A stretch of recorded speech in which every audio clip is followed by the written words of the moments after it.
He's joined. He's just joined. Okay, in that case, let's start. Okay. So, good evening, good morning, and good afternoon, depending on the time zone that you are in.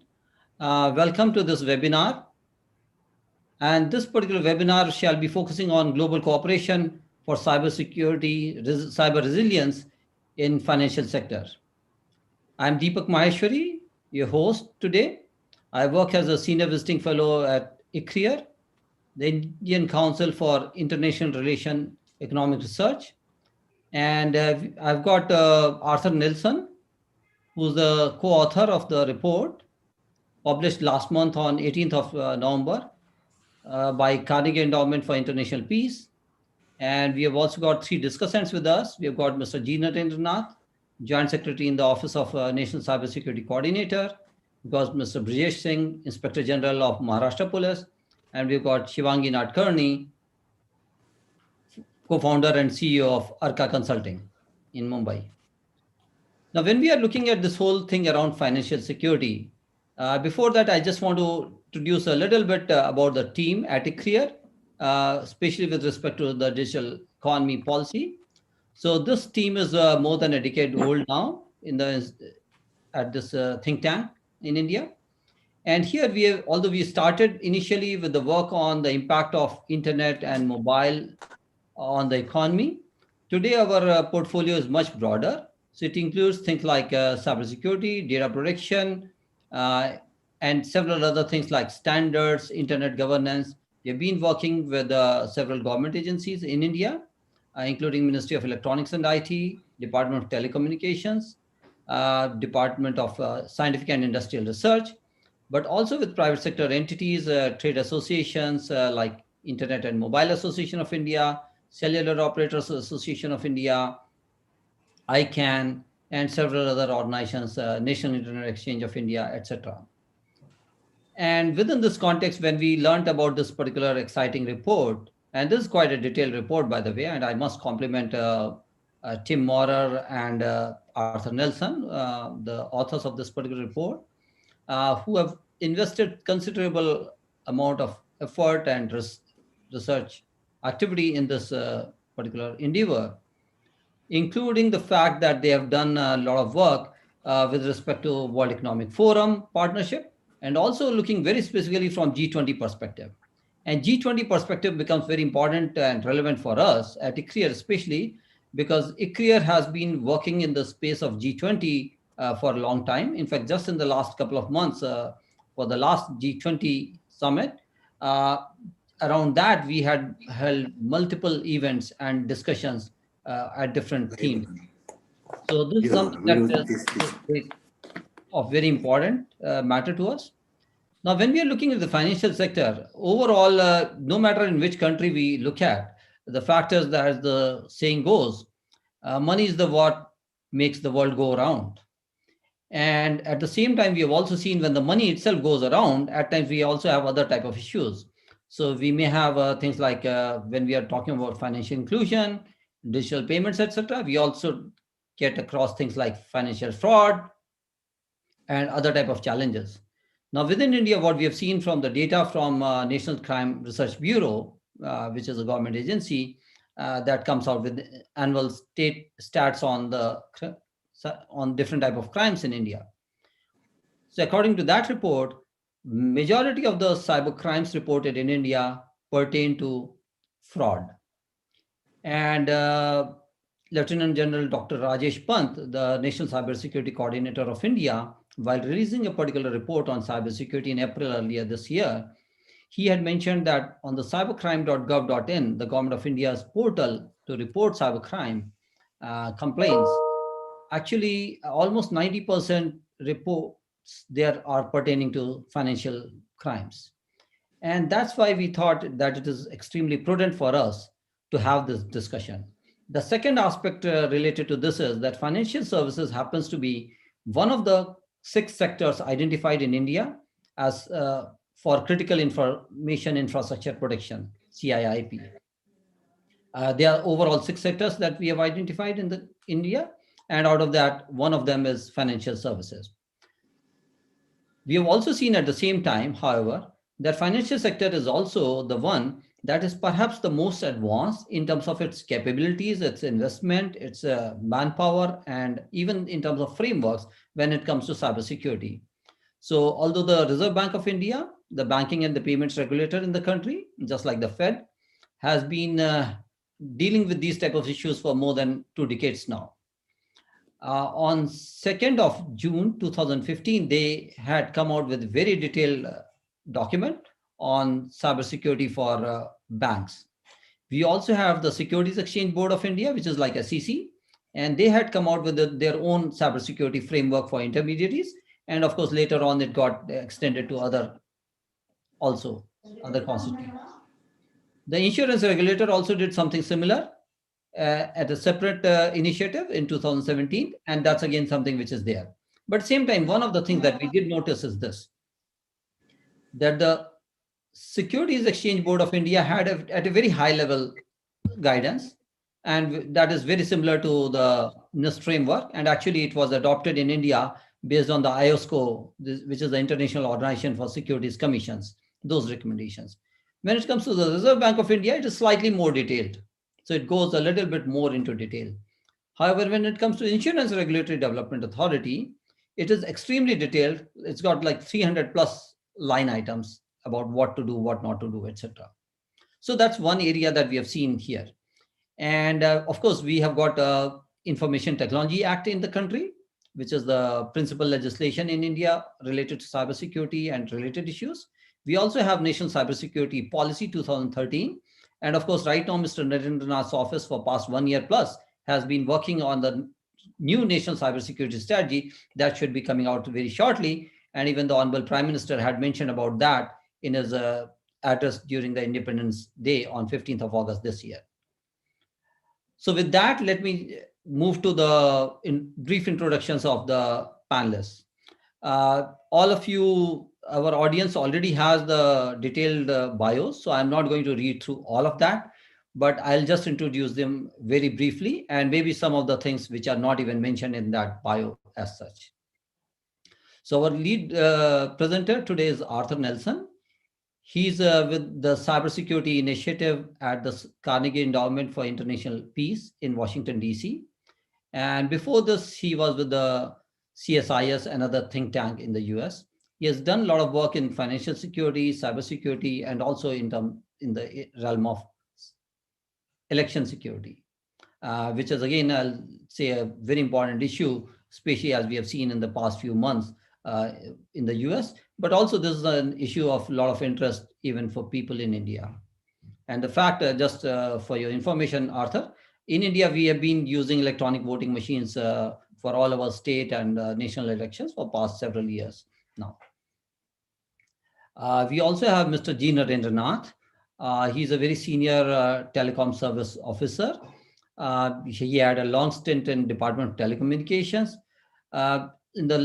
For past several years, he was heading the cybersecurity division within that department.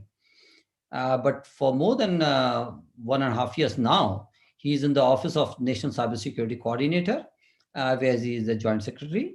And one of the areas there that he's involved is very closely is in terms of the development of this whole new national cybersecurity strategy.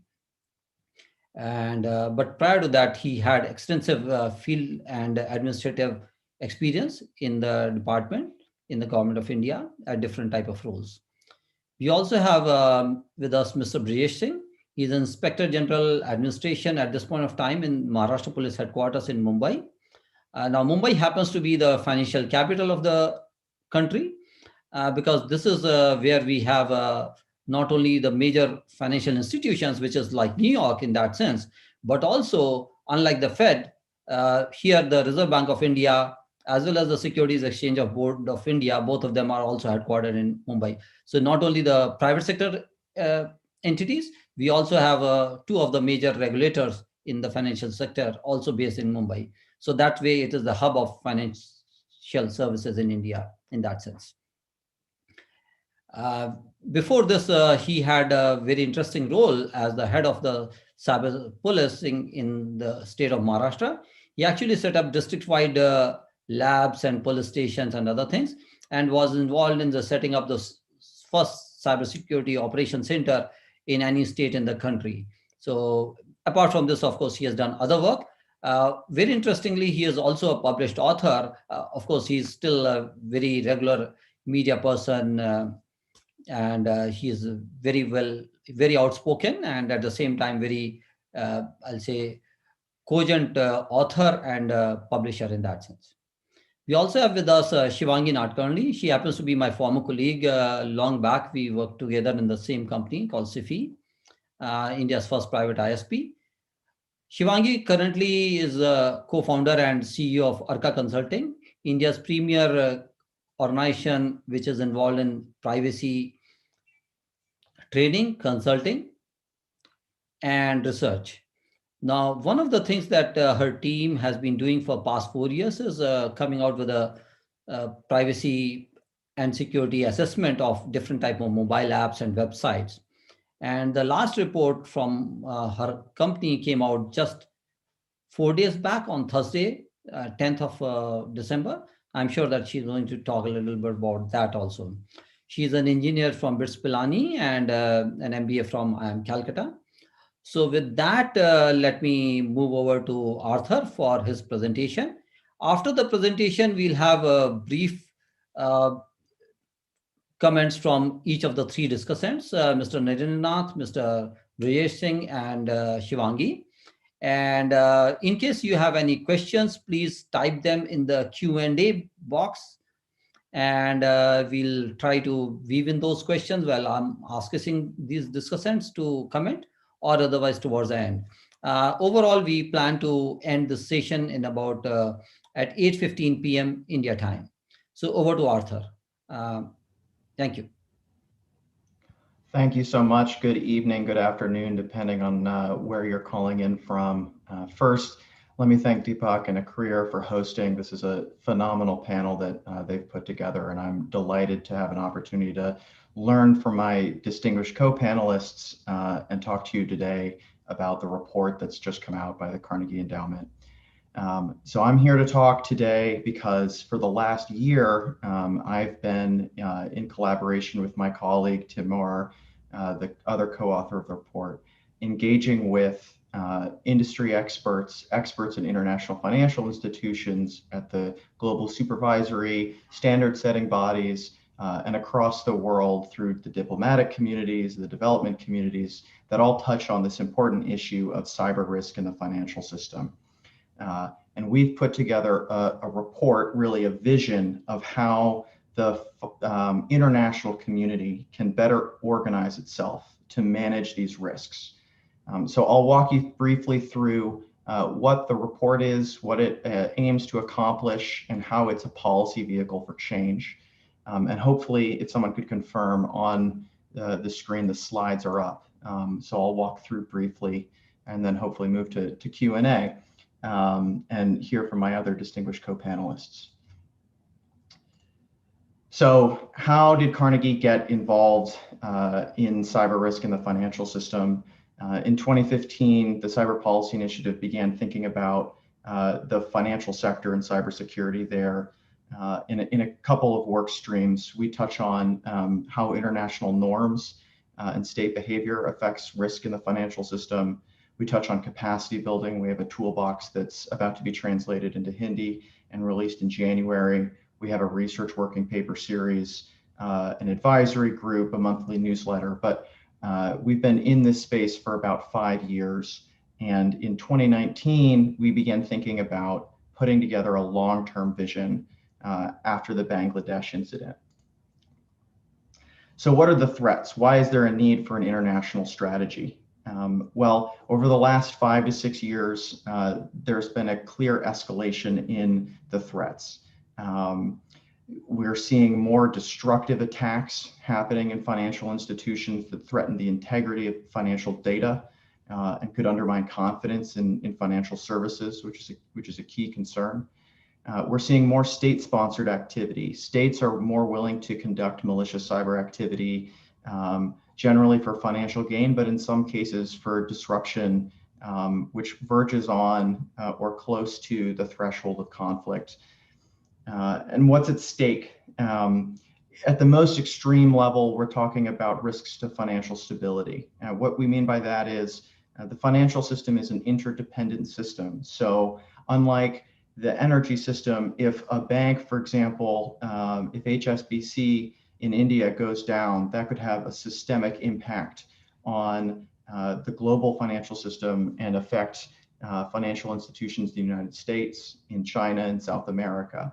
And so given the interdependent nature of the financial system, there needs to be an international approach to managing these risks. What else is at stake? We have the confidence in the integrity of the financial system, where if there was manipulation or destruction of financial data that couldn't be recovered, you might see a loss of trust in financial services. And this is a particular concern as we think about in the context of financial inclusion. As billions of people are getting access to financial services, we want to ensure that they trust those services and continue to adopt them at scale so that we can bring the unbanked into the global economy and give them opportunities to excel and advance. Another area of concern is as we enter the post-pandemic recovery, we'll rely on many financial institutions to get funds to people. Unlike India, which is has a highly advanced digital payment system, many countries around the world rely on these large financial institutions to distribute funds. And so we want to ensure that those stay operating and resilient against cyber threats to ensure that the recovery goes smoothly. And then finally, as Deepak pointed out, fraud has become a significant concern. And so basic concerns around consumer protection, all the way down to very, very cheap, easily accessible tools that low-level cyber criminals can purchase over the internet to conduct fraudulent attacks. Things of that nature are still critical to ensure the resiliency of the financial system. And so about a year ago, we gathered with a number of experts across government, across industry, to think about at a global governance level, what needed to happen to ensure that the international community was organized and prepared to protect the financial system in the long run. We assessed, based on the reactions we saw from the Bangladesh incident in which North Korea attempted to steal almost $1 billion from the Central Bank of Bangladesh, that many of the reactions by financial institutions and governments were helpful, but very individualistic. And we needed a coherent approach for how to do this. And so you'll see that we mapped the ecosystem, and there are a lot of players and a lot of great work that's going on. But the work streams that people have undertaken have reached a level of maturity where they can be connected, and we can build that connective tissue across the landscape to ensure that everybody's on the same page, to ensure that the governance of cyber risk in the financial system has a unified, harmonized approach, so that as we deal with a risk that doesn't respect national borders, we're able to approach this problem together. So we have 4 strategic principles that we considered as we developed the strategy. First, greater clarity about roles and responsibilities is required. We see that there's a significant responsibility gap across the international ecosystem where we fundamentally do not know who is responsible for protecting the financial system against a cyber attack. So the second piece is that international collaboration is necessary and urgent. No one can do this alone. No financial institution, no government can protect the entire international system without collaborating with others. The third is that reducing fragmentation will free up capacity to do the problem. As I said, that we're seeing many of the initiatives from SWIFT's customer security program after the Bangladesh incident to the IMF's technical assistance program, where they build capacity in small and medium-sized financial institutions. Many of these are beginning to duplicate their efforts. And so if we organize and coordinate these efforts better, there'll be more resources to tackle the problem, particularly as the pandemic has reduced the amount of resources available. And then finally, and this is something that Carnegie strongly believes in, protecting the financial system and advancing cybersecurity through this sector in a sector-specific approach, we believe will have spillover effects for other sectors. The financial sector is well resourced and is relatively mature when it comes to cybersecurity. And there's a shared interest globally in ensuring that the financial system continues to operate and remains resilient against cyber risks. You can't say that for many other sectors. And so working through the sector-specific approach, we hope to make more progress in international dialogues and negotiations, and just through general approaches to cyber resilience. And so we constructed a strategic framework that touches on 6 priorities, which we'll go through briefly. The first is on cyber resilience, really focusing on the unique nature of cyber threats. There's been a broader shift around operational resilience, which is very important, but we can't forget the fact that there is a sentient actor behind many of these cyber risks, and that actor can time an attack appropriately and can map out defenses and plan malicious activity for the greatest impact if they wanted. You can say the same for other operational incidents that might occur due to causes of climate change or natural disasters. So focusing on what's unique about cyber resilience and the sentience of the malicious actors behind any sort of cyber risk.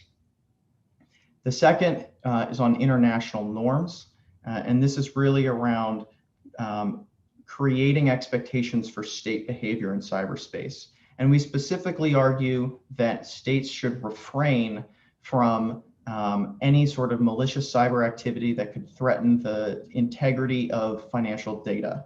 We don't want states to be conducting offensive cyber operations that could destroy data and undermine the integrity of the financial system and the confidence of the financial services.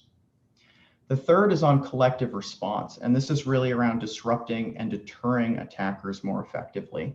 So we can be as resilient as possible, but if we, as an international community, are unable to enforce some of those norms and deter malicious activity, either through tools of statecraft, through law enforcement, through sanctions, or through just basic information sharing and action, we won't be able to eventually reduce the level of malicious behavior that we currently see in the financial system.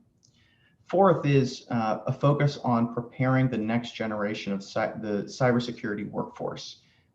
Currently, the entire globe is experiencing a massive shortage in cybersecurity talent.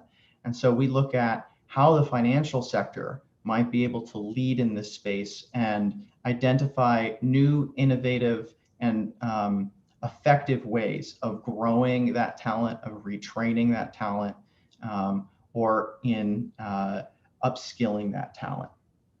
Fifth is on capacity building. And what we've seen here is that in the last 5 years, the number of governments, of financial institutions, of law enforcement agencies that are requesting assistance from more mature institutions has expanded dramatically.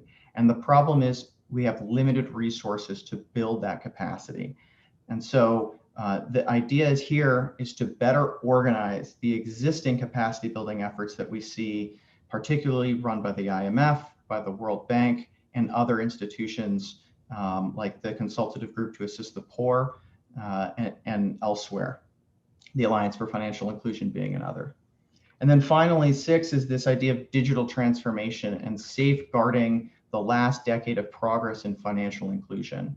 Digital financial services are fundamentally transforming the financial system. We're seeing a massive trend of unbundling and modularization throughout the financial system, but we also need to ensure as digital financial services are adopted, those services are also secure. And so ensuring cybersecurity by design rather than as an afterthought is a critical component of the strategy. So let me take a moment and explain the process and strategic development behind this, because this report is more than just a book that would collect dust on a shelf. It's truly a policy vehicle. And so, as I said, in 2019, we gathered at Wilton Park in the UK with 50 experts and have since grown our community of experts dramatically through engagements with the World Economic Forum, the International Monetary Fund, all of the global standard setting bodies, a range of 200 plus stakeholders across the world from these various key stakeholder communities. And through this, we've set up multiple G20, G7 track dialogues to engage with key policymakers and decision makers and affect change over the course of the next 4 years. So in the upcoming 6 months, which I'll talk about later on, we'll be engaging with the Italian presidency for the G20 for 2021, for the UK in the G7 presidency for 2021. We'll be going to Davos to explain and advocate to a group of financial stewards, which are central bank governors and CEOs, and really using the report as a basis for our policy engagement over the next year globally. So I'd like to take a moment and quickly move through some of the recommendations. The idea is not to read the text off the screen, but to give you a flavor of the 33 recommendations and 42 supporting actions that we've outlined in this report. And I'll take a moment and reassure you that we know that this is a lot, and not all of these are necessarily achievable in a year or 2 years or 3 years. But the core idea behind this is to shape the international process by which states and industry engage and manage cyber risk, and create that platform and those forums for them to engage, so that in the event of a significant incident, or in the event that there is a need to cooperate more, those platforms and forums already exist so that we can move the needle further. And so in priority 1 around cyber resilience, some of the core recommendations are around the adoption carefully of cloud service providers to strengthen cybersecurity and financial inclusion.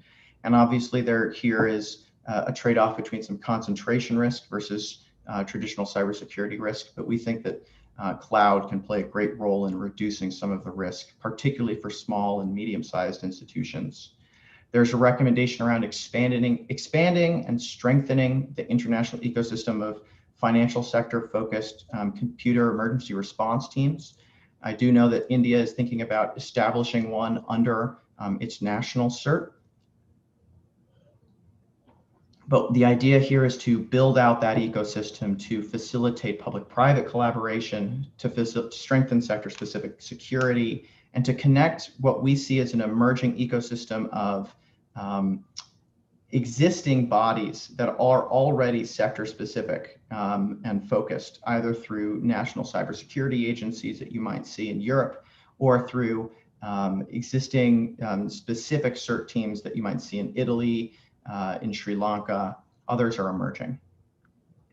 Moving on to the second priority around norms. As I said, this is really around state behavior, but we want to look at how international law applies to cyberspace in the context of the financial sector. And we're also focused on getting industry to begin to think about their role that they might play in the diplomatic conversations that are occurring around how states should behave in cyberspace, because those conversations will affect financial institutions, and so they should have a voice in it. The private sector controls something like 90% of infrastructure, and so they should be an active voice in the discussion around how states behave. The third, on collective response, is really about bringing and co-locating industry and government together in effective ways, facilitate information sharing, and to bridge those gaps between the national security community, the supervisory community, and financial services industry. So a few recommendations that we think are essential. First, establishing entities to bolster their ability to assess systemic risk. We looked at, in the US, the financial system, the FS Arc, which is their Analysis and Risk Center for the financial services industry, where they bring industry experts and co-locate them with intelligence community officials and national security officials across the US. And finding those ways to bridge either through that model or others that you might see in the UK, for example, the Cyber Defense Alliance, or even through something like FSISAC, will be essential in enabling us to disrupt and deter attackers more effectively. And then another point, especially considering our emphasis on fraud today, is on the role that the Financial Action Task Force could play. And here, as we think about law enforcement cooperation, one of the challenges when it comes to cyberspace is around effectively enabling countries to agree which crimes in cyberspace in one country are also crimes in another. And this idea of dual criminality is a real barrier when it comes to cybersecurity law enforcement cooperation. But if we think instead about the crimes, not necessarily as cyber crimes, but as financial crimes, there suddenly becomes more room to navigate. The fourth priority on workforce really is focused on how we can better measure and evaluate the most effective models. The financial sector is well positioned to help with this. The fifth, as I outlined in capacity building, is really about working through the G20 to better organize capacity building efforts by international financial institutions, and also to increase law enforcement's capabilities to tackle cybercrime through capacity building efforts. This is work that the World Bank has led, among others.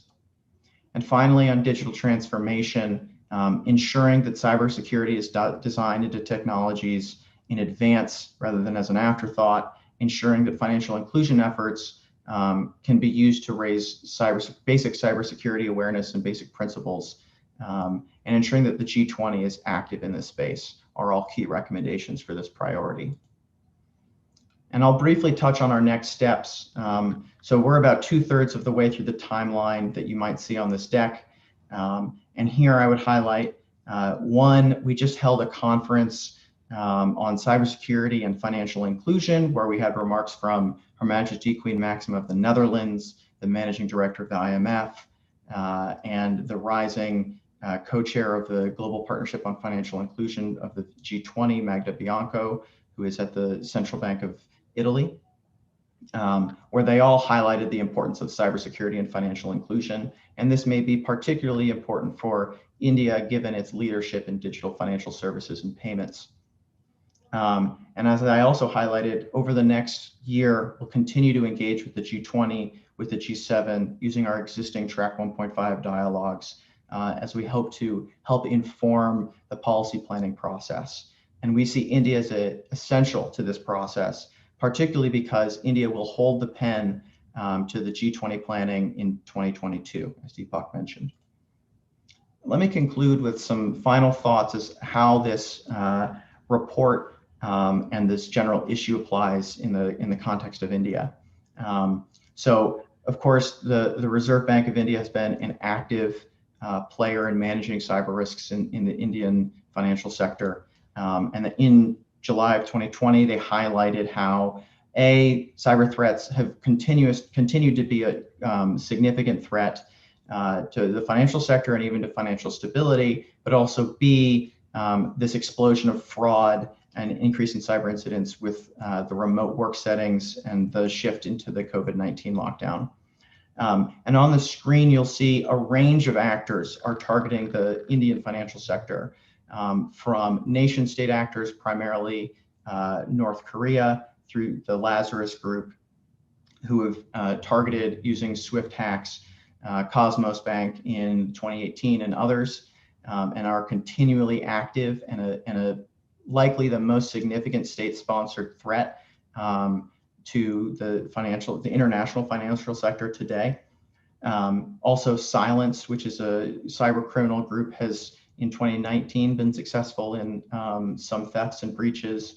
And then we're also seeing a rise in not just cyber crime-enabled fraud, but mobile banking malware and banking Trojans.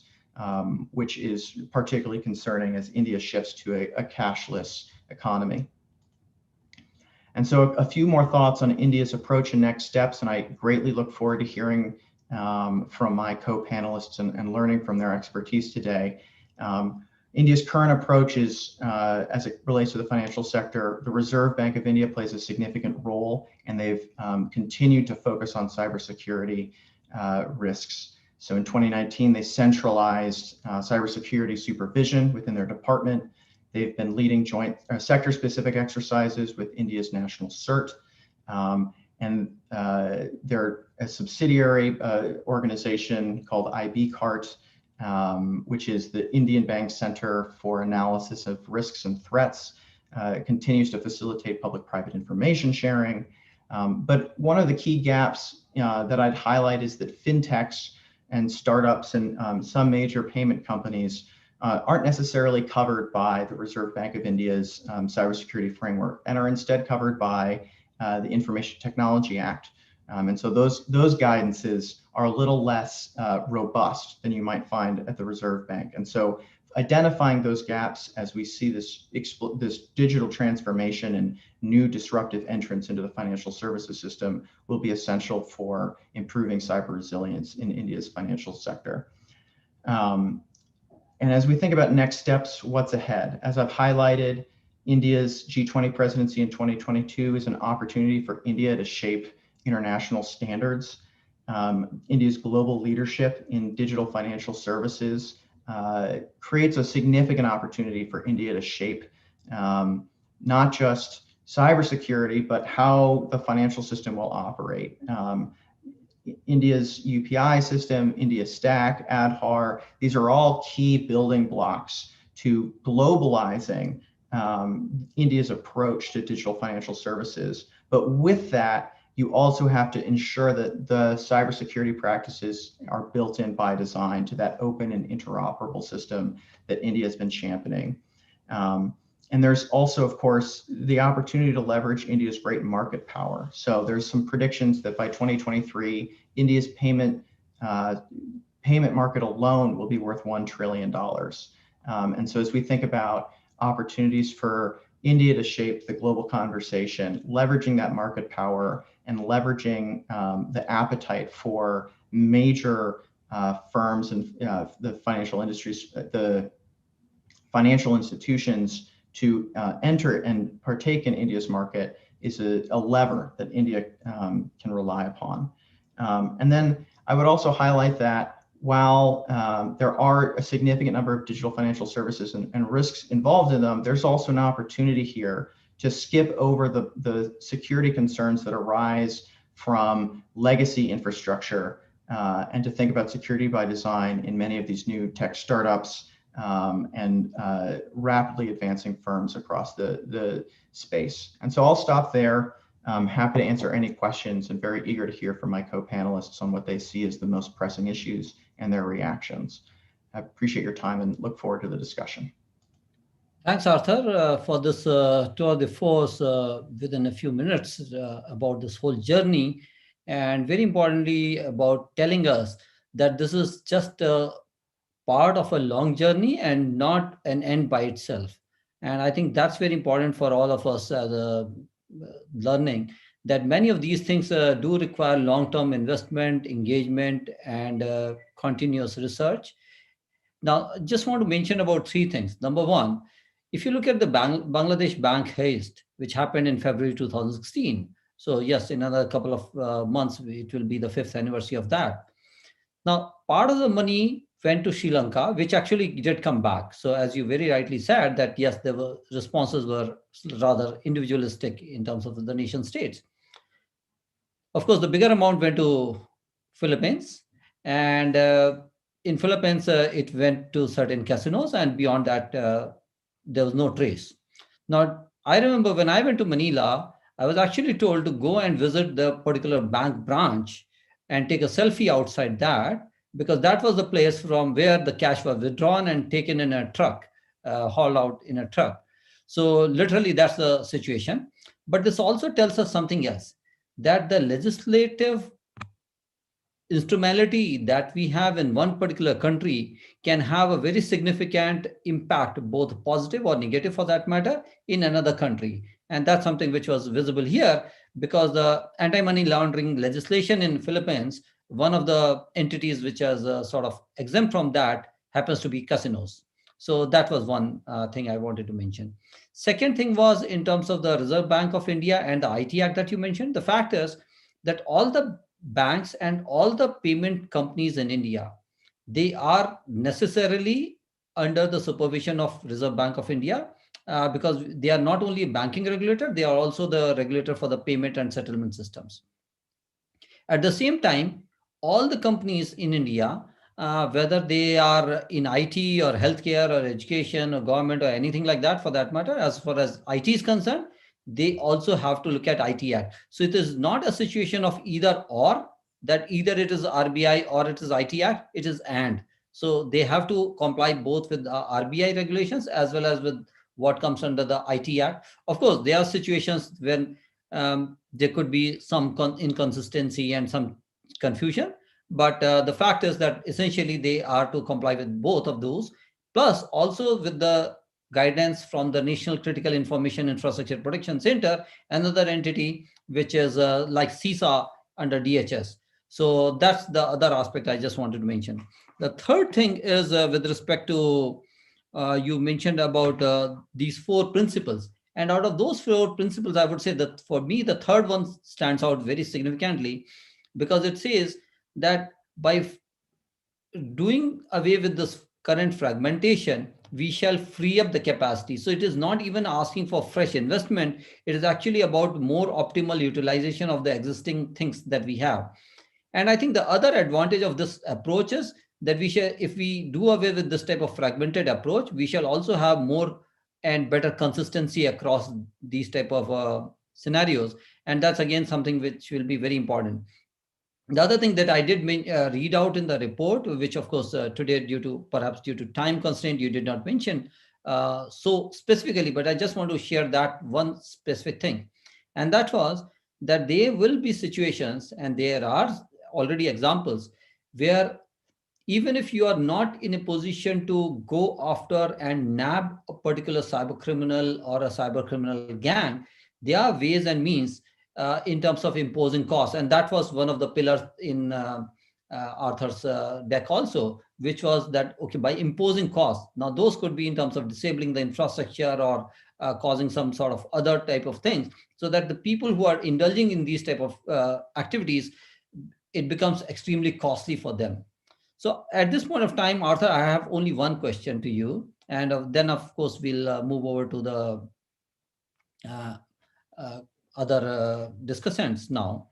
So apart from, of course, your colleagues at Carnegie India, like Rajesh Bansal, who himself happens to be a former official of the Reserve Bank of India, as well as with the Unique ID Authority of India that handles Aadhaar, what are the which other organizations or entities and experts in India that you had sort of interacted with directly? Of course, there was a lot of secondary research, which was, of course, available through SEBI and RBI and everybody else. So that was one particular thing I wanted to ask you. Great question. So some of our engagements were necessarily confidential. I can share that. In addition to Brijesh, we met with a number of folks across not just in the financial services industry and leaders there, but also with some experts in India's national CERT-in, and to discuss, one, the landscape, and two, the possibility of a financial sector CERT under CERT-in, and the process as that had been considered in 2017 and then had been left in a holding pattern, and rumors around it have emerged again. And so we're watching carefully as that discussion unfolds in the context of the upcoming national strategy that'll be coming out shortly too. Okay, thanks for that. And now let me ask Mr. Brijesh Singh. So you've been dealing with a whole lot of cyber crimes for past several years now. And you have done both, I'll say, at a strategic level in terms of the planning, the type of infrastructure, the type of things in terms of information sharing, whether with the regulators, private sector, etc. But also very importantly, in terms of instilling the trust in the ecosystem across the citizens and people in terms of how they should be more comfortable, but also be more careful themselves in terms of dealing with the different type of things when it comes to digital economy.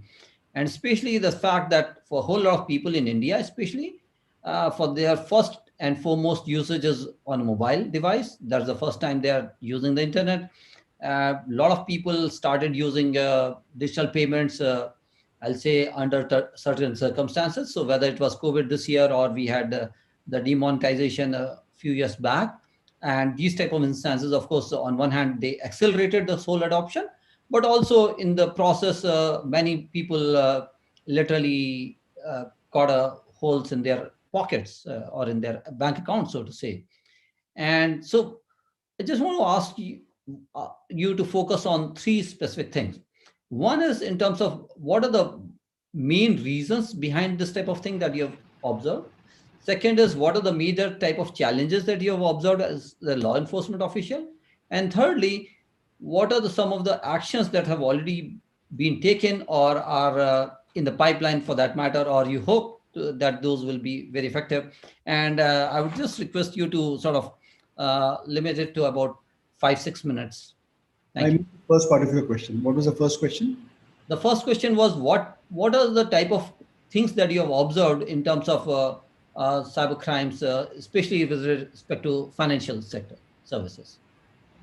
So, in fact, I was fortunate or unfortunate to have helped investigate or supervise the investigation of the Cosmos Bank heist. Uh, and there were various elements to it. So it was like within 2.5 hours, there were simultaneous withdrawals in 29 countries. Imagine this, the kind of collaboration that the other side can do. Plus, there was, after 3 days of the initial this ATM switch thing, there was another chunk of money which went through the SWIFT system. Now, SWIFT denies it, but ultimately money went out of the SWIFT system. And another 3-4 crore rupees went out of the SWIFT system. So it was a complex attack. And after that, we found also, to our great dismay, that there was a huge money mule network everywhere, where we caught them, we interrogated them, and it became a rabbit hole that we came to know that all kinds of money ultimately goes to money mules. And these people are either, willing or inadvertent. They do this account sharing kind of thing or account loaning kind of thing. But then all kinds of cyber crimes ultimately, where the digital to physical happens, it happens in the money mule networks. So a lot was being done to sort of uh, at that time bring down these networks, because you have to start somewhere, and this is somewhere where uh, we were able to nab them, at least in India, and we could then get their connects across the countries. So in one case, we found that this particular chap was directly in touch with the hackers. So like the money mule boss, he had sent somebody to withdraw from an ATM, and the chap tried to pocket some money. He said, no, no, you have withdrawn 25,000, you are telling me 6,000. So it's like that, it's actually a very well-oiled machinery. Uh, Looking at that, we realize that the threat before us, especially the financial sector, is very huge. But I'd like to specify here that of all the sectors, the financial sector, fintech sector has excellent cybersecurity, probably better than other places in the world. Like we adapted the chips much before other parts of the world. Plus, otherwise, the quality of CISOs and the quality of infra that we use, the kind of technology which we use here in India is excellent. Having said that, depends on who your adversary is. If it is a nation state, like Arthur was mentioning about the Lazarus group, or it be the Carbona group or the Cobalt Strike group, uh, it depends on who is attacking you, because their sophistication is so high that it is virtually impossible to not to be affected by them. Also, here, then, do we have the capability to detect it early? Because today it said that it takes 200 days to find out whether you have been compromised, if at all you come to know. They also use, going by the cyber kill chain method, it's a highly modular system where the recon party is different and the exploit development party is different, and the chap who sends those spear phishing emails is different, and the ones who actually do exfiltration are different, and down to the money mules, everybody is very modular. Everybody just takes a cut from the whole enterprise and moves off. So while there is so much coordination in real time in the underground economy, where there's a well-built reputation system, call center, malware as a service, even malware platforms as a service, hacking as a service, such kind of real-time coordination is not possible with us. We have seen that money sometimes jumps 9 to 10 accounts, and then it is withdrawn from some strange ATMs across the border, and you can't do anything about it because you cannot block it in real time. So these are real challenges before us that we know what is happening, but to get real-time coordination is very, very difficult. Apart from this, if coordination has to be done with entities across the border or some other nation states, then question of whether we are signatory to this protocol or that protocol comes, right? And the protocols are loaded. It's not so that it's very easy to sign them, because it's not just about this. It's about disinformation campaigns. It's about your conception of democracy. It's about freedoms and rights in my country. And ultimately, the way cyberspace has no jurisdiction, ultimately, we become subordinate to some other country's jurisdiction. Like you go to any platform and ask them for details, they start telling you that our company policies don't allow us. So my country's sovereignty at the time is subordinate to that company's policy or the laws governing that particular country, that particular company. So these are huge difficulties. But to law enforcement, things come post facto, after it has happened, after it has been detected. If at all the corporate wants to report it, otherwise they would look at reputational risk or at max, take an insurance claim and finish it off. But I see that there is a tendency now to take into account the response of law enforcement, because then we coordinate, we share threat intelligence with different agencies across the world. And it is impossible, as Arthur was saying, to impose costs at some time to bring down the infrastructure. There are very few, very evolved cybercrime gangs in the world, especially in terms of fintech. There are only 4 or 5 gangs. So it is essential to painstakingly find out what they are doing, where they are, what are their malware signatures, where they are moving their money from, and finally collaborate and bring them down. So this needs to be done. In Europe, they did a wonderful operation with EMMA, money mule action. They took it. It was wonderful. FBI also took similar action. We were planning in India a similar kind of coordinated action with all states to bring down money mule networks. Because from there, then you would be able to piece through what is happening. So today it's a complex challenge. You have multi-layered, polymorphic, multi-stage attack, which are obfuscated. They use anti-forensic techniques, and it's quite difficult to attribute. But having said so, I think on the positive side, the blue teams have also, really evolved. They have developed technologies. They have. I also see that there's a lot of homegrown knowledge. They know their business very well. They know what to protect, and they're doing it well. But the challenge is immense. And as far as law enforcement is concerned, we are taking efforts to build both capability and capacity. Maharashtra has been at the forefront. We've been able to, 5-6 years back, we've been able to have, even at the smallest of the places, have district cyber labs, which have the jurisdiction of district. We have trained thousands of our men into, cyber investigations, also cyber forensics. But there are difficulties, there are issues, but a lot is also being done. See, with COVID, everything has changed. The kind of digitization that could have happened in 5 years has happened in 5 months. Perforce people are using digital technologies, and the threat has also increased. So I think somewhere it needs to, we need to understand that there has to be a better coordination between the corporates and law enforcement, and across the globe. Everybody needs to coordinate well, because it's a common threat. It's not even if there's a nation state, these threats are common. So I think threats are there, but a lot is also being done. Deepak, you are muted. Thank you. And let me now move to Shivangi. So Shivangi, Arrka has been doing this type of studies for past few years, and beyond that, of course, you have been doing other type of consulting and other things also. So what's been the experience, especially I'll say for this year's study, as far as financial sector apps are concerned, let's say mobile banking or digital wallets, etc. So what's been the situation in India vis-a-vis elsewhere? That's one question.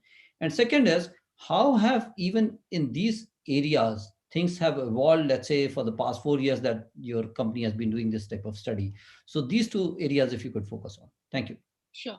Deepak, I'm going to take the liberty of, commenting on a couple of things that, the earlier speakers spoke as well, because we do a lot of work with small and mid-sized companies in the cybersecurity space, and some thoughts that came while we were discussing this, right?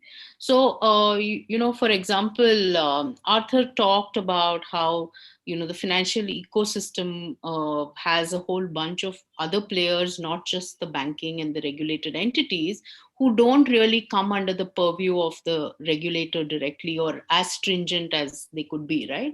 He also talked about the fact that there is a tremendous shortage globally of skill sets, and the fact that you have legal, there's that parity is the wrong word, but maybe a balance in terms of legal and regulatory issues, right? I mean, you discuss reciprocity.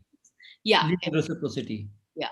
And I think because we work with a lot of small and mid-sized companies, and I've while at forums like these and several others, and we've been on many together, a lot of the problems of the large guys are discussed, right? People often miss the point that that is probably just 5% of the overall ecosystem. And the ecosystem actually consists of hundreds of small players, and that's a supply chain that's finally feeding into the large guys. And the disparity in terms of knowledge, availability of skills, availability of budgets, and what exactly they need to do on one hand, combined with the kind of legal and regulatory compulsions that are pushed onto them as interventions, there's such a disparity that somewhere you feel it's too different. There are almost two different orbits. While till date it was fine that you could sort of exist in those two orbits, now because of the tight integration of those ecosystems into the, like, let's say a bank, right?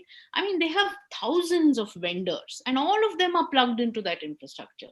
Now, how much can the bank control what is outside their purview, right? But then they finally sort of come into that whole thing. And as Brijesh mentioned, finally on the other side, so to say, the enemy is a well-oiled machinery of modular sort of supply chain. So somewhere I think we need to think about things in its entirety.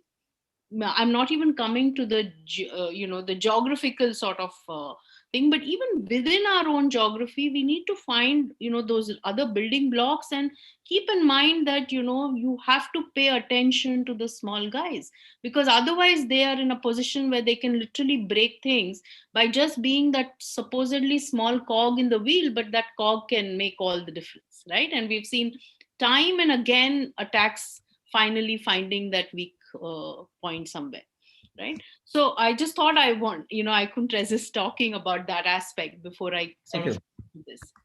Yeah. Right? Coming to the study, so we do the study from a pure privacy angle, where we study mobile apps as well as their counterpart, their websites, from a purely privacy angle. We keep the security aspect aside, because the problem that we're trying to look into, or rather the reason why we do the study, is to find the data points around the privacy aspect, which is more around what kind of data is really being sucked out of individuals, via, or rather the word which is often used is hoovering of personal data elements, right? From almost every app and, every device, and considering just that, we are a nation of 800 plus million plus smartphones, there's a whole lot of data that's coming out.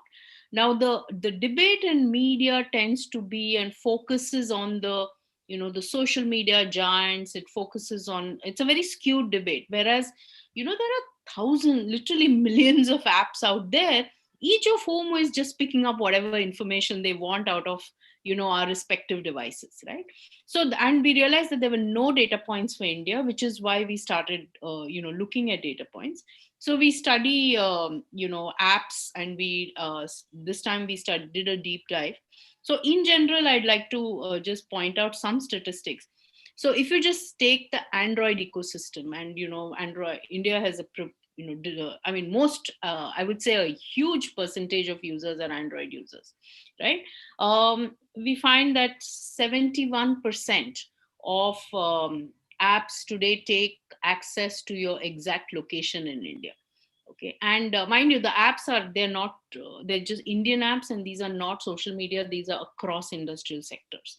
Okay, so one starts questioning that, fine, if I'm using a taxi hailing app or a let's say a food delivery app, sure, they need to know exactly where I am, but why does, let's say, a music app need to know my precise location? It can be, I mean, you have the option of taking what is called a rough location of 1 square kilometer radius, stuff like that. The 62% apps have access to camera, right?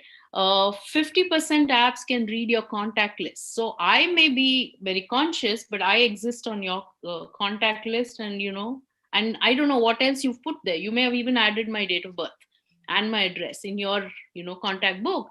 All that is available to somebody who is the app provider for you, right? Not even me. So my sphere of control is totally out.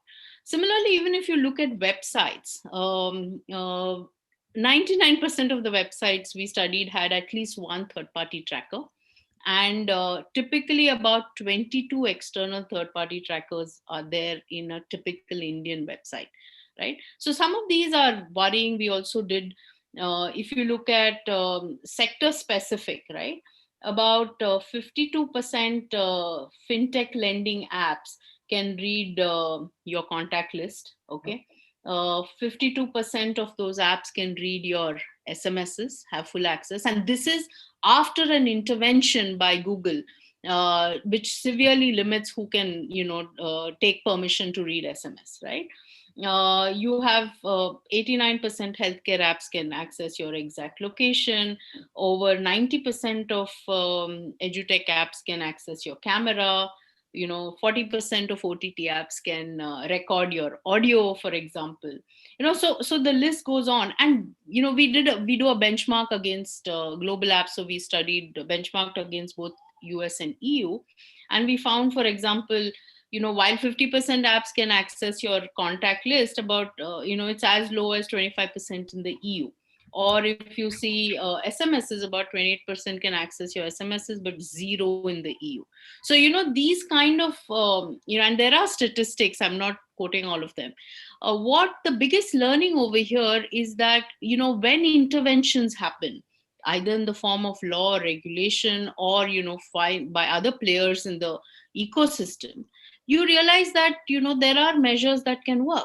Because if you take a step back and see what happens with this data and who has access to it, I come back to that same story of so many SMBs, each of them having their apps.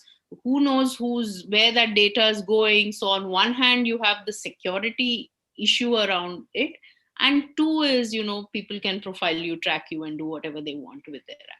So these were some thoughts I thought I'll share, because this is pretty worrying to me as well, as just as an individual, forget as somebody who runs a business. Thanks, Shivangi. And I think if there's an app, let's say, even if there's a social media app or a fintech app that does allow me to do certain type of transactions, let's say using a camera for some reason, maybe QR code or something like that, there I can understand. But there are many others, I guess, which do not even have that functionality, but they just have that type of access.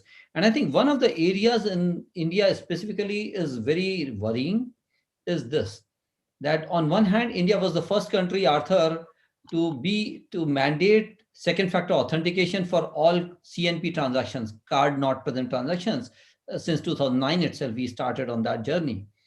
But today what is happening is, and those days, what was happening, that you would open an app, let's say on a website on your desktop or laptop, and get an OTP on your mobile or on email, and then from there you'll read and then sort of enter that here. Today what's happening is, for most of the people, the mobile is the only device that they have. So they get the OTP on the mobile, and many of these apps, for sheer convenience, they say that, okay, we'll just read your SMS and fill in the OTP automatically. And that way, I would say that this very norm of having OTP as a mandate almost becomes infructuous. It becomes ineffective overall. So with this, let me move to Mr. Narendra Nath. Now, you've been working in the area for a long time in the telecom department, but more specifically in the past, since last year, when you joined the National Cybersecurity Coordinator Office.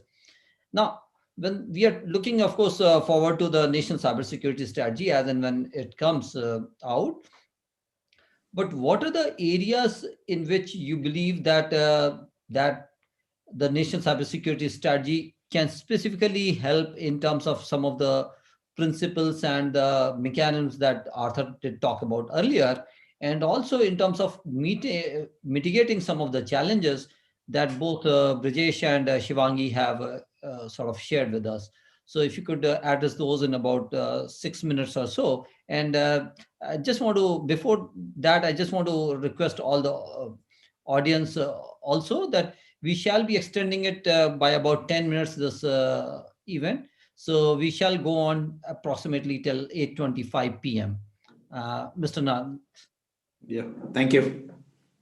I think I'll start off with, what you talked about is that OTP, the convenience of the OTP and then copying that. Actually, it's all, the secure by design is something, people should be worried about. And that is something that gets sacrificed at the altar of convenience.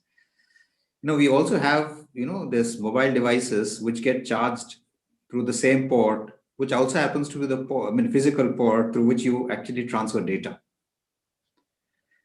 Earlier, we used to have a separate, port from where you would charge a mobile phone, and a separate port from where, physical port, at least from where you would actually transfer data. Now you put both of them together, and now you have created a vulnerability. It just boggles your mind that the people who design these things, do they not consider security, when they actually go in for this design schemes, and then you have all these problems that come up. Okay, so having said that, I think I'll just go through that. Yes, the national cybersecurity strategy that we are working on, and it's in a very advanced stage of we have had lots of consultations. You were also part of the consultations, and it is actually a mechanism that way we wanted to consolidate all and take a holistic view and go ahead. We understand this is one of the things that's coming out through the discussions that we had is the fragmentation that's been talked about. The fragmentation in the ecosystem in terms of institutions which address cybersecurity, and even the fragmentation if you look at it in terms of regulation and legislation that is there. So this NCSS is looking at that in terms of how do you consolidate all of that into both in terms of institutional mechanisms, and also look at the existing legislative and regulatory mechanisms which are there, and what are the changes that we should bring about to make it holistic and robust. So that is one part that is trying to address. So one of the things he talked about is the collective response. That he talked of establishing entities to bolster their ability to across systemic risks, areas of systemic risks and threats, as well as coordinate actions. So we have this NCCC that is there that started off around nearly 6 years back that it was conceived, and as a proof of concept it has been established. That is one organization that we're looking at really strengthening to get complete insight into the traffic that happens. And if you know of the NCCC, it actually looks at the traffic of the various sectors, and the financial sector also is one important part. And even in the proof of concept, we have 2 financial institutions from where the traffic is being collected to look at threats there and then advising that. That we look at as a very important platform for people to coordinate and cooperate across the sector to look at the threat sector. So that's one part. The other one is regarding the NCIPC. And though the NCIPC has been there for some time, it's been a challenge to get people on board to be declared as protected systems. Yeah, but there has been some traction. I think you must have seen that there have been some notifications that have come about, and we are looking at, and RBI also has come on board, and there are some financial systems that have been notified quite recently. So that is one area. The NCIPC has staffed adequately, but there's a requirement to do skill building among the people they are there. And because they have been interacting with the sectors, there's an amount of domain knowledge that they have been developing. But I think there's a much more that is required for them to get the cybersecurity expertise of that particular domain. So that is one area that we're looking at for strengthening that. Then the other thing is, which we are seeing is, doing special audits. Like we have created at CDAC Hyderabad, a team with capability for conducting in-depth audits. That is outside the normal audits. Like we have got certain empaneled auditors who do the audit. Yeah. And there are also sectoral regulations which prescribe that certain audits are to be done. The RBI, for example, has a prescription about audits that are to be done. So beyond that, looking at some of the critical infrastructure like the NPCI or others like that. So we are also, conducting certain special audits, and for which teams are being built up and skill sets are also being developed. There's a separate scheme that is being worked on, and that is one area that we're looking at.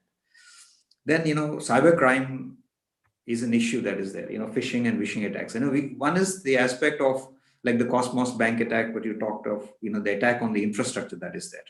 But there are also large scale, with a lot of people coming on board, large scale phishing and vishing attacks that are happening, because of which there is a loss of credibility or trust in the financial systems.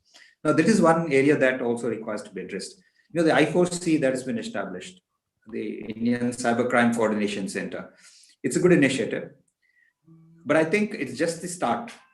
Because even now, if you see the awareness there among people, there's not much of awareness. So today, for example, somebody has a phishing attack and then he's defrauded. I don't think there's a very small percentage of people who know that this is one platform on which they should go and then report. Reporting is one part. That in the back end, how the report that is there, how is it handled? Especially in a federal republic like ours, where we have crime as a state subject, and cybercrime especially crosses state borders. How is that handled? And that is the next work. It's still, I4C has been established, but it's still a work in progress, because I think institutionally, organizationally, that has to be strengthened. So that is one area that I think works in progress for that. And there's a provision in the NCC, in the National Cybersecurity Cybersecurity Strategy for strengthening that institution also. Okay, so then there are certain questions, of course, I wanted to ask Mr. Arthur. I don't know whether it's okay. See, one of the things is, I find that internationally there's a lot of work. Like, we have silos and we talk of silos. And like you have come up with a report, I know that being from a telecom background and having close coordination with the International Telecommunication Union, I know that in 2019, they released a report on building trust in digital finances. And there is also Fiji, the Financial Inclusion Global Initiative, where we have, there's a working group on security, infrastructure, and trust. So they also have come out with some reports, especially they talked of some standards and regarding, because especially since OTP is one of the parameters for a two-factor authentication, they talk in terms of the security of the SS7 signaling system, because from where if the OTP can be taken out, then that whole system OTP thing gets compromised. So I just wanted to ask you that is there how do you actually interact with these initiatives of other organizations who are also working in these areas? Because it's not just creation of reports. I think something solid on the ground has to happen. Thanks. Absolutely. And with that, let me ask Arthur for this question from Mr. Nath. Yeah, Arthur. Briefly, and then we'll have a couple of other questions also. Absolutely agree. When it comes to building that connective tissue, it needs to take a step beyond the abstract and conceptual. So I think the first steps are getting the people in the room together and bridging that community and creating those relationships. So within the context of financial inclusion, we just held this conference, which we had preferred to be in person, bringing together financial supervisory authorities, bringing together the folks involved in FIGI with the Alliance for Financial Inclusion, the GPFI, so that they can begin to understand where there are duplications of effort, even at the national level. And so next year, we'll be hosting a conference in New Delhi ahead of the G20 presidency for India, again, focusing on financial inclusion and cybersecurity. So bringing together people in the same room is, I think, the first step. The second step, and this is longer term, is that co-location of different operators and practitioners from industry, from government, so that we can begin to coordinate those pieces and work in a collective operative environment. But as we think about even just the near term, the first steps are building those connections and raising awareness of who is doing what, and then pushing for, and this is one of the reasons we work through the G20, top-down directive from even the head of state level to clarify who should be the lead coordinating agency for a specific effort, or how funding should be distributed, because we don't have, for example, when it comes to foreign aid assistance, any sort of construct for how that funding would be distributed. And so there are mechanisms that we can work through from a top-down level that can be that kind of implicit initial step towards working together on this and coordinating across different areas. Because I agree with you, there's a significant amount of excellent work that's been done, but it's also it's replicating itself to some degree. And so our report is really on focusing on how to coordinate all of that. Thank you. Thanks. Yeah, I think. Yeah. Yeah, so just final point, one of the things is challenges is that the small banks and the cooperative banks, that was also brought out by my co-panelists.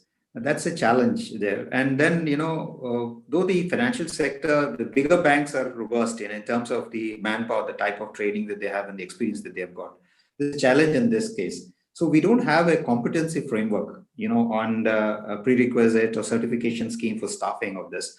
So this is another area that we see as a challenge, and that is very much part of the cybersecurity strategy that we are coming up with. So, Mr. Nath, you're right that on this whole competency framework, I think one of the other areas probably worth looking at is this.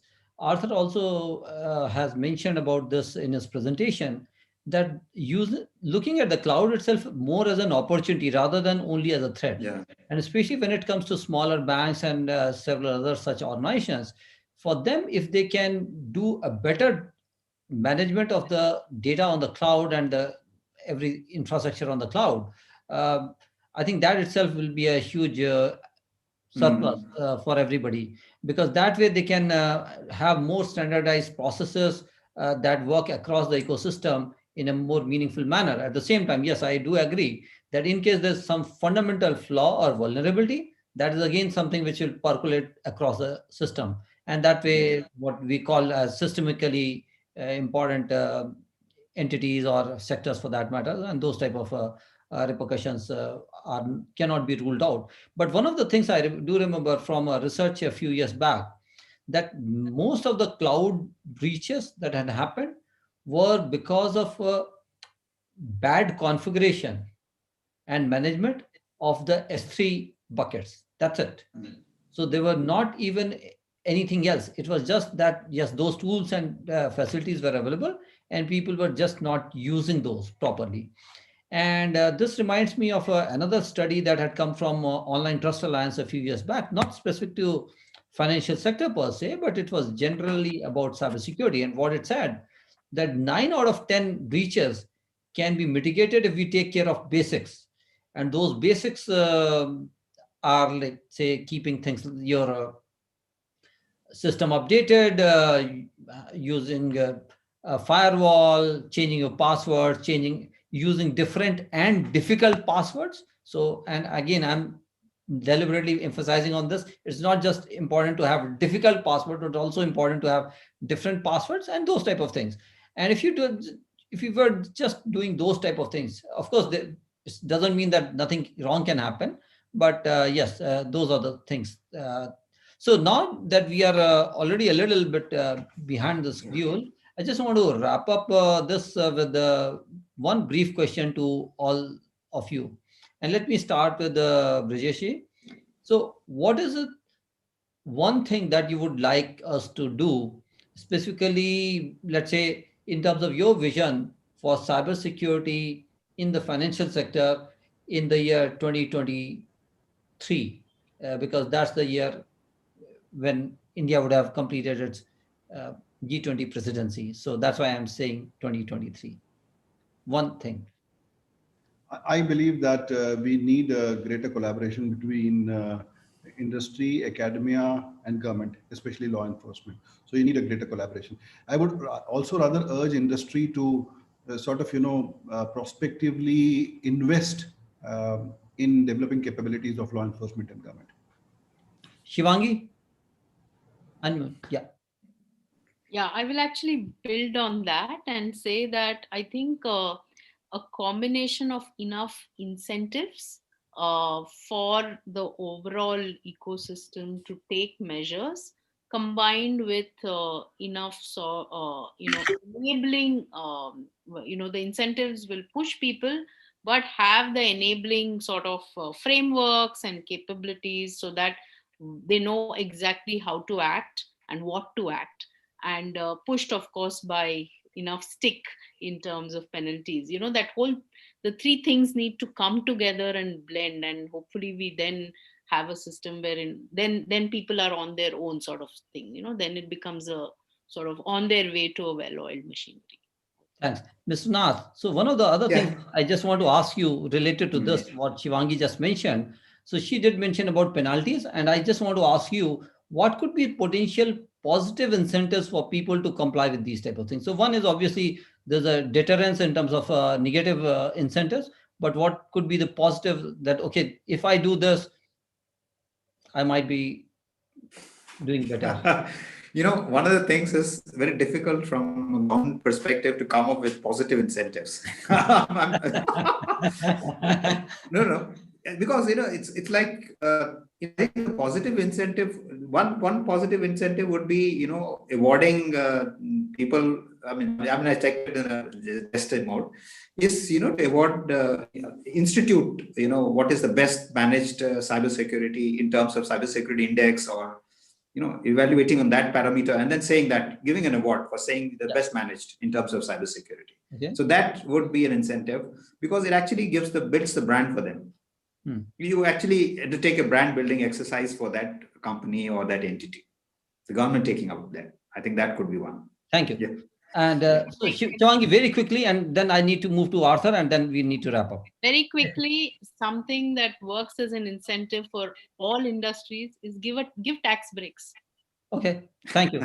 Arthur. Okay. So Arthur, two questions to you.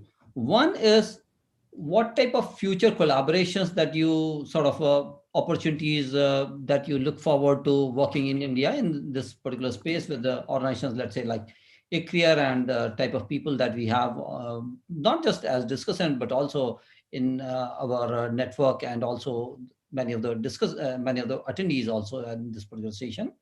So that's one area. And second is, when do we look forward to, let's say, the version 2.0 of this particular report, or maybe the next version of the report? When is it that likely to come? So just these two questions. Great question. So I'll take them in order. First, as it relates to policy engagement, particularly with the audience on the call and my distinguished co-panelists. As I mentioned, we have a conference in New Delhi coming up in December of next year. We'll continue to be engaging with the G20 process, and very much admire the work and tracks and discussions that ICRIER has led related to the G20, and so would be excited to collaborate in some fashion moving forward, as well as beyond the behind the scenes engagement. There's discussion of a simulated war game virtually for participants in South Asia. And then the final specific event that I can cite would be the Davos, the World Economic Forum's annual meeting, which is now in Singapore in May. And we should be having a side event for institutions focused on South Asia and Southeast Asia.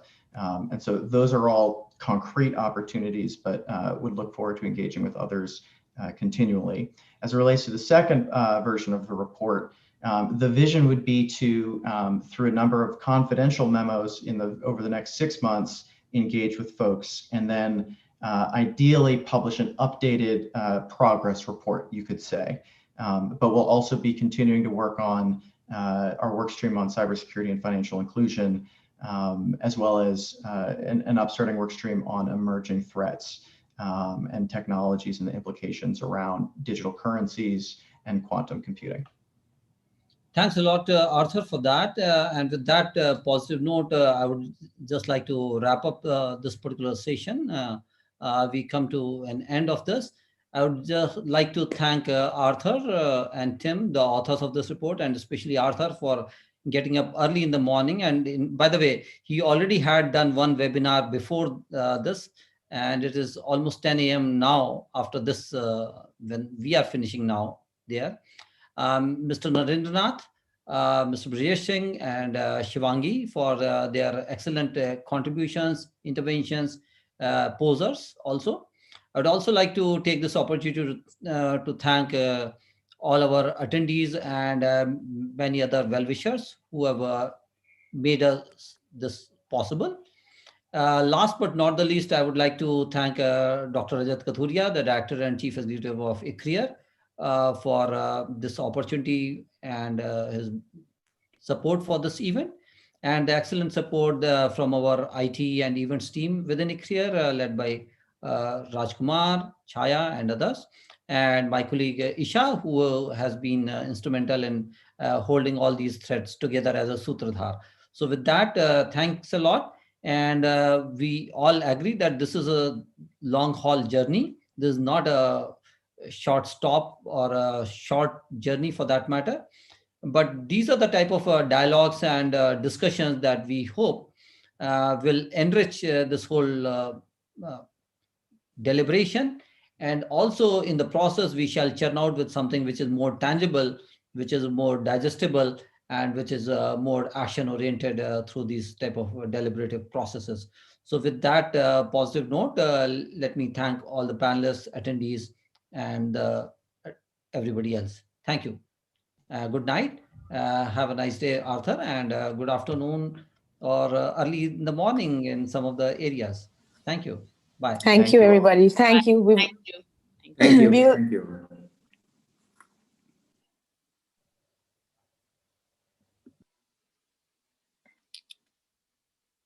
We will now be closing this